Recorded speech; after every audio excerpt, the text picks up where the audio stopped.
저희 버즈빌의 이제 사례에 대해서 말씀드리도록 하겠습니다. 2012년에 창업을 했고 2017년까지 한 65명 정도 되는 상황이었어요.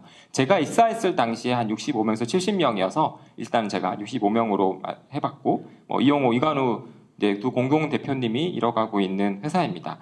여기 보시면 휴대폰을 들고 있는데 혹시 다들 캐시 슬라이드 같은 서비스 아시죠? 잠금하면 앱 서비스인데 저희는 현재 B2B 사업으로 좀 강화해서 진행하고 있고 저희 앱은 이제 허니스크린이라고 있지만 저희 주된 고객은 이제 B2B 사업으로 OK 캐시백이라든지 L포인트라든지 국내 주요 포인트 사업자와 함께하고 있습니다. 저희가 최초에 만들어졌을 때부터 저희가 좀 글로벌을 지향하자. 광고 서비스로 이제 했던 것도 광고는 굉장히 이미지 같은 것들은 글로벌리 통용될 수 있겠다 해서 사실 글로벌을 좀 목적으로 만들어진 회사였습니다. 그래서 사실 굉장히 빠르게 다시 성장을 했어요. 허니스크린도 잘 되면서 국내에서 웬만큼 사업이 잘 된다 해서 미국으로 진출하자라고 이야기가 됐었습니다. 그 전에 저희 앞서서 보여드렸던 이 이관우 대표님께서 굉장히 약간 연쇄 창업마라고 한 2번의 엑시스에 성공한 적이 있어요. 이제 그분들을 이제 특히 이관우 대표님, 이용호 대표님을 보고 모인 유능한 인재가 굉장히 많았습니다. 그래서 유능한 인재들과 함께 우리가 지금 했던 성공 방식 그대로 들고 미국 가면 성공할 수 있어. 그래서 미국을 갑니다. 그런데 미국 사업이 쉬웠을까요? 어려웠을까요? 여러분? 네. 쉬웠으면 제가 여기서 발표하고 있지 않고 뭔가 네. 어려웠다고 합니다. 제가 그때는 없었으니까. 그래서 미국에서 정말 어마어마한 그 고생을 하고 하면서 문제는 성과를 못 낸 것이 문제가 아니고 팀워크의 문제가 생겼다는 거예요. 합숙을 했었는데 이미 막 결혼한 유부남들도 있고 막 가정을 거의 사활을 걸고 갔는데 그 좁은 공간에서 비즈니스를 하는 게 쉬운 일이 아니었겠죠. 게다가 그때는 저희 버즈빌이 당시에 버즈빌이 무엇인지에 대해서 많이 고민하진 않은 상태에서 일단은 가자라고 해서 좋은 인력들이 모였지만 그 응집력이 되게 약했다고 해요. 그래서 이제 제대로 비즈니스가 되지 못했고 결국 한국으로 돌아왔는데 더 큰 문제는 본진이 털렸다고 하죠. 한국 사업은 뭔가 잘 되고 있을 거라고 믿고 갔는데 한국 사업 역시도 굉장히 어려워진 상황이라는 겁니다. 자, 그래서 CEO 두 분이 이제 한국 도착했어요. 이미 팀은 해체되고 몇몇은 퇴사하고 한국 사업이 어렵습니다. 여러분은 이때 저는 이제 이런 게 의사결정인 것 같아요. 이런 게 조직의 변곡점이라는 것 같은데 이때 어떻게 할 것 같으세요? 비즈니스가 어렵습니다. 어떻게 해야 될까요? 비즈니스를 살려야 되겠죠. 그러면 가장 먼저 시작해야 된 건 경영 전략 회의라고 저는 생각합니다. 근데 놀라운 것은 이때 이제 두 분이 고민을 많이 하면서 경영 전략 회의를 한 게 아니고 컬처에 대해서 논의하기 시작했어요. 우리가 기준이 없었다. 사람을 데리고 나가는 것에 대한 기준이 없었다. 우리가 누구인지를 정해야자라고 해서 리더들이 일주일에 한 번씩 모여서 컬처북을 만듭니다. 컬처북에 포함된 건 사실 핵심 가치, 비전, 미션도 만드는데 그 당시에 그것이 아주 중요했다기보단 물론 그것도 중요했지만 이제 우리를 누구 뽑을 것인가 핵심 인재상 그거에 굉장히 주안점을 두고 논의를 하기 시작합니다. 그렇게 해서 이건 이제 첫 번째 컬처북은 아닐 거가 아마 두 번째 정도 컬처북인데 어쨌든 저희가 핵심 가치를 만들고 인재상을 만들고 컬처북이라는 걸 만듭니다. 그리고 인터뷰할 때 그런 핵심 그런 인재상에 가까운 사람들을 뽑으려고 노력한 거죠. 어쨌든 그런 식으로 하고 버즈빌리언 어워드라고 해서 핵심 인재에 맞는 사람들 상을 준다거나 그런 식으로 강화하려고 노력을 했습니다. 그렇게 이제 흘러나오고 있는 상태에서 이제 첫 번째 컬처북이 나왔고 두 번째 컬처북이 나온 상태에서 이제 제가 입사를 했어요. 그게 이제 2018년 6월 정도였는데 제가 이제 와서 관찰을 하잖아요. 그래서 사실 여러분들도 이직을 하게 되면 상대주의적 관점이 되게 유효한 건 뭐냐면 그 조직은 그 나름대로의 흐름대로 성장해 오고 있었고 그걸 무시하고 예를 들면 내가 생각해서 옳다고 생각한 거 밀어붙이면 굉장히 위험한 것 같아요. 그 조직이 어떻게 하고 있는지를 가만히 봤어요. 일단 제가 아까 이제 타협하지 않는다고 말씀드렸는데 제가 입사하기까지도 굉장히 어려웠던 게 제가 입사한 게 6개월 정도 소요됐어요. 그러니까 제가 6월에 입사했는데 그 공고를 1월에 낸 거예요. 그리고 그 당시에 HR 담당자가 한 명 있었어요. 한 명이 채용을 다 하면서 이력서를 한 300개 정도를 봤대요. 그러니까 근데 굉장히 힘들었거든요. 혼자서 다 할 수가 없는 정도의 일량인데 근데 타협 안 한 거예요. 계속 그러면서 어쨌든 본 거죠. 제가 운 좋게 들어왔는데 제가 일단 그렇게 힘들게 오고 나서 보니 이게 진짜 타협을 하지 않았구나. 왜냐하면 6개월 동안 혼자서 어떻게 합니까? 근데 그거를 일단 제가 좀 느꼈고요. 그리고 와서 보니 정말 타협하지 않는구나라는 걸 의사결정에서 느낀 거예요. 제가 타협하지 않는다고 말하는 게 아니고 실제로 그렇게 하고 있는 걸 보고 제가 좀 느꼈고 두 번째는 저희 회사가 핫한 곳에 없어요. 뭐 보통 역삼, 삼성 이런 데인데 석촌호수 굉장히 외딴 곳에 있습니다. 그래서 저희 자플랜 리뷰를 보다 보면 PC방이 있을 것 같은 곳에 회사가 있다, 뭐 이런 뭐 이상한 곳에 있다 이런 피드백도 있어요. 근데 오신 분들은 그런 거에 별로 개념치 않는 거죠. 실제로 저희가 이번에 사무실 이전을 할 때도 이번에 한번 다시 뭐 강남으로 갈까 좋은 곳으로 갈까 하다가 그냥 있는 곳을 고쳐 쓰기로 했거든요. 이게 어떤 걸 의미하죠? 이 의사결정 자체는 실용성을 좀 의미하죠.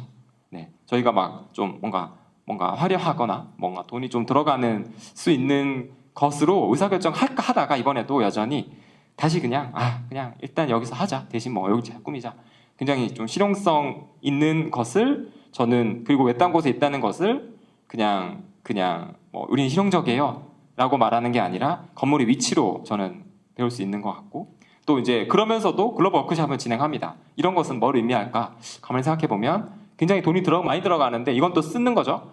그럼 이 회사는 굉장히 돈을 아껴서 어디에 쓴다? 어쨌든 소통하는데, 사람들이 함께 하는데 쓰는구나를 또 봤습니다. 또 생각보다 괜찮은 복리후생, 이건 뭐냐면 저희가 매월 회식이 있는데 매월 회식에서 한 명당 쓸 수 있는 회식비가 45,000원까지 쓸 수 있어요. 많지 않나요? 전 되게 많다고 느꼈어요. 전 예전 회사에서 막 그렇진 않았어요. 그래서 회식비에도 돈을 아끼지 않네? 이런 걸 볼 수 있었어요. 이거 역시 의사결정이죠. 회식비, 여러분들이 같이 소통하는 장소나 이런 거에는 또 돈을 아끼지 않는 것도 볼 수 있었고, 합의를 이끌어낸 의사결정, 이건 뭐냐면 저희가 당시에 데이터 아날리틱스, 이제 이런 데이터를 분석하는 툴을 바꾸는 일이 있었어요. 이제 전 담당자가 아니었고 담당자가 당시 이제 CEO에게 물어보더라고요. 이거 바꾸는 거 어떻게 의사결정해야 될지 잘 모르겠다. 그랬더니 CEO가 이제 지나가는 소리, 저는 이제 옆에서 있었는데 그냥 제가 본 건데, 저희 그분도 이제 뭐 온지 얼마 안 됐었나? 아마 그랬었는데, 저희 합의해야죠. 그래서 다 유관부서 불러놓고 합의하듯이 결정하는 걸 제가 옆에서 본 거죠. 여기는 합의를 끌어내는구나. 이런 식을 제가 관찰하면서 일단 회사의 모습을 좀 봤고요. 그 과정에서 핵심은 이제 올해 초에 있었던 일입니다. 그 과정에서 저희가 잠금하면 서비스를 굉장히 오래 해오다가 작년부터 몇 가지 사정에 의해서 이제 프로덕트를 확산하자, 리워드 광고를 변화하자라고 해서 저희의 어찌 보면 비즈니스 모델이나 이런 것들이 변화하게 됐어요. 거기에 맞춰서 미션 비전이 바뀌어야 되는 시기가 올해 초였습니다.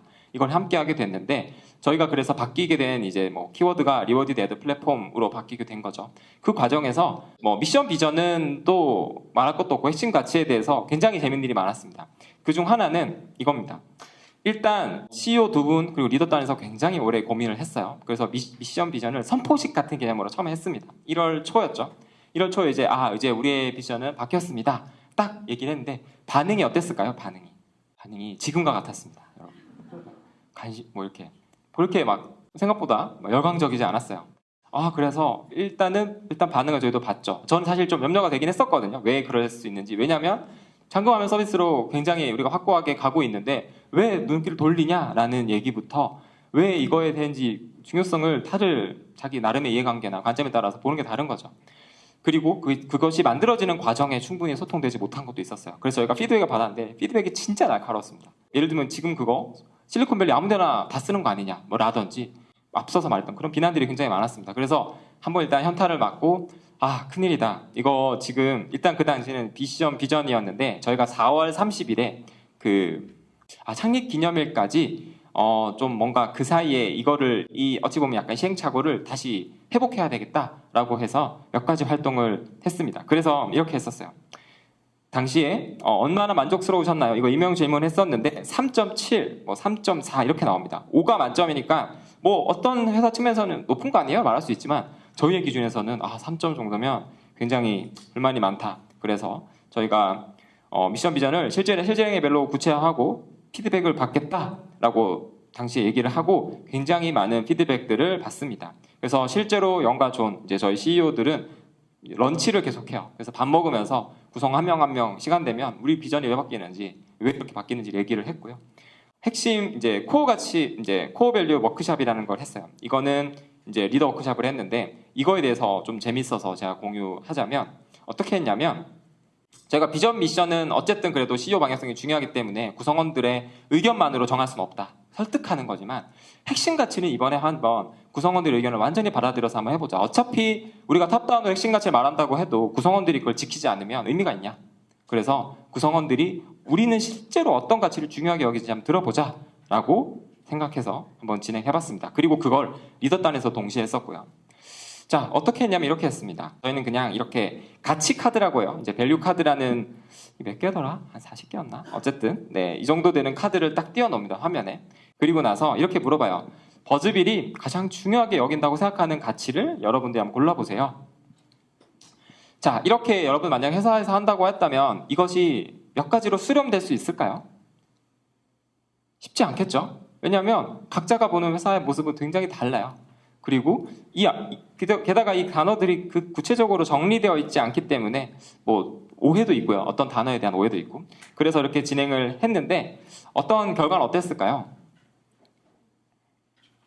앞서서 리더 워크샵에서 뽑은 1, 2, 3위의 순서와 그리고 전사 구성원 대상으로 한 1, 2, 3위의 순서가 같이 나왔어요.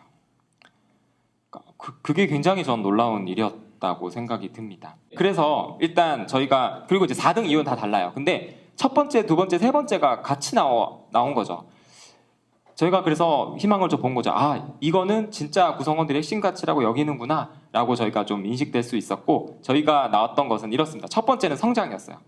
실제로 61%도 굉장히 많은 분들이 뽑아온 거고 그리고 거기에 대한 이유를 적게 하잖아요. 이유들이 이런 것들이 있었어요. 뭐 실제로 직원들의 성장을 통해서 회사가 성장하는 걸 중요하게 여기는 것 같다. 앞으로 그럴 것 같다. 뭐 이런 내용이었어요. 네. 두 번째는 소통이었어요. 그렇다. 우리 회사는 사람들 의견을 받는 것 같다. 다른 팀 회의가 많다. 그리고 항상 강조하고 익명 채널, 제가 아까 말씀드렸던 익명 채널을 통해서 노력하는 것 같다. 이런 피드백이었어요. 그리고 마지막은 자율이었어요. 우리는 어처럼 되고 한다. 이것들이 저희가 얘기하는 것이 생각보다 힘이 없다. 구성원들의 입으로 얘기하는 게 굉장히 힘을 가진 것 같아요. 이게 이제 창립기념일 자료거든요. 창립기념일 이렇게 얘기하더라. 없어지면 퇴사 이런 것들. 네. 없어지면 퇴사하겠다. 이게 어느 정도 제가 진짜 자유를 하나 느낀 경험은 글로벌 워크샵 있죠. 글로벌 워크샵 정도면 회사에서 가장 큰 행사잖아요. 거기에 참가할 수 있는 자유가 있을까요? 없을까요? 그러니까 내가 불참할 수 있는 자유가 있을까요? 없을까요? 있습니다. 글로벌 워크샵에 안 간 사람이 있어요. 이 정도면 거의 저는 그냥 다 자유다 라고 저 느꼈어요. 왜냐면 이걸 어떻게 자율로 매길 수 있지? 근데 이걸 자유로 하더라고요. 물론 한 명 빼고는 다 갔는데 그 개인 사정이 있었어요. 그분은 어쨌든 아니 개인 사정 제외하고 그냥 의사로 그분이 해서 나온 거예요. 뭐 다른 일 때문에 안 간 게 아니라 그냥 그분이 안 갔는데 어쨌든 그 정도로 자율이 높다라고 다들 느끼신 거죠. 하지만 이제 이런 것도 있어요. 아무도 뽑지 않았을 것 같은 핵심 가치도 막 얘기하고 놀았어요. 그러면 이제 사람들이 막 실제로 안 나온 것들입니다. 전통 이런 거 전혀 없다. 여유 없다. 정의가 빠진 거 놀라운데 뭐 평온, 충성이 없어요, 여러분. 요즘 사람들 충성하지 않습니다. 네. 뭐 이런 것들도 나왔어요. 실제로 아무도 뽑지 않았던 가치들이고요. 그럼에도 불구하고 이제 기타 의견들도 재밌어요. 뭐 긍정 이런 것도 있고요. 배려. 질서는 제발 있어라 하면서 넣은 거예요. 제 질서가 없다 회사에. 그러면서 이제 누군가 투표를 했던 사례도 있었습니다. 하지만 모든 핵심 가치가 완벽히 바텀업일 수 없다고 생각해요. 저희도 그걸 알고 있고. 그래서 3개 정도는 이제 가장 많이 나왔던 걸로 했고 하나는 이제 저희 CEO가 직접 뽑았습니다. 그것은 불굴이었어요. 불굴. 구성원들이 아주 좋아할 것 같은 핵심 가치는 아니지만 우리 회사는 필요하다. 그리고 구성원들도 꽤 많이 나왔어요. 이게 7등인가 정도로 나왔던 거예요.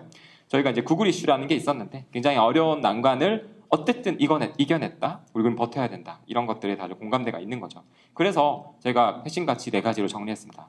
자유, 소통, 불굴, 성장. 이걸 발표했을 때 사람들이 어떻게 느낄까요?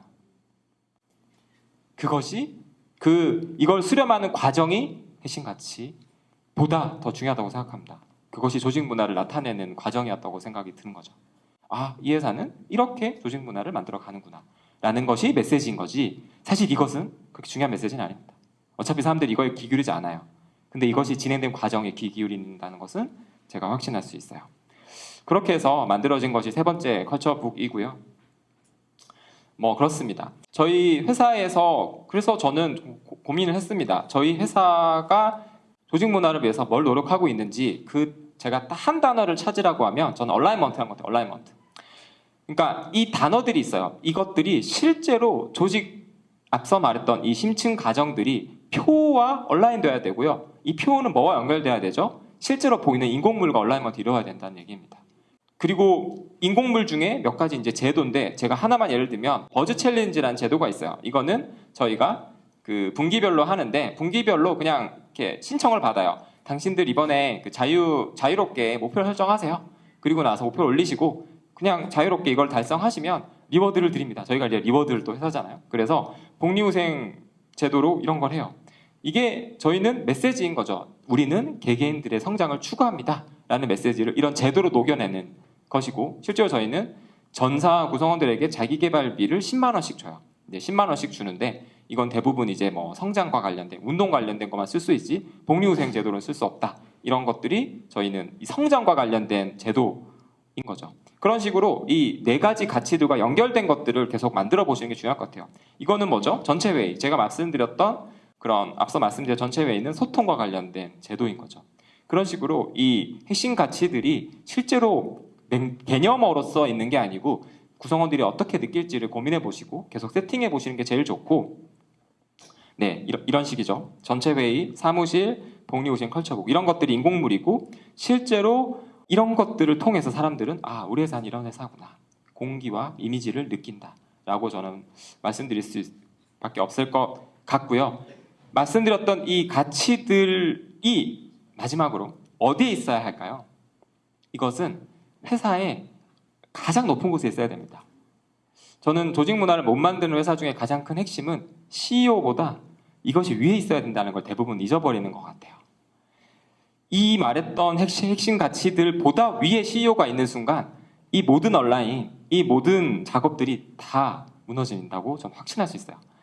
우리의 의사결정에서 가장 최종 의사결정은 CEO인데 이 CEO분들의 의사결정 중에 하나가 이것들을 무너뜨리는 순간 사람들은 아무도 믿지 않아요.